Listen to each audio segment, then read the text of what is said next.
Tata nama ndizibulisele.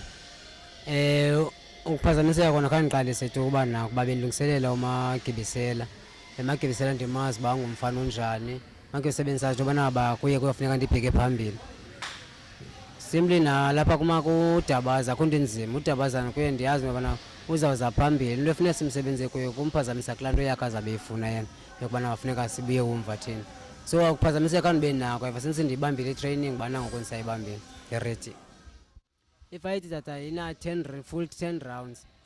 Ifayithi yona ukubana ngaba ndijonge uyiphumelela nge-knockout maybe kumjikelo wesine, kodwa ke ulungiselela ndilungisele i-12 rounds mna. 10 rounds ndizoyiva apha phakathi msinyane ekulungiseleleni ifayithi yam. So ndilungiselela ubana ngaba ndidlale i-10 rounds ekugqibeleni i-knockout ibiyenzeka ndizayithatha.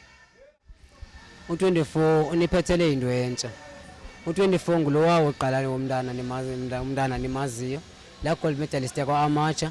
Nangoku uze nokutsha kodwa ulungise kwii-mistakes zakhe ezininzi athe wazenza ngaphambili.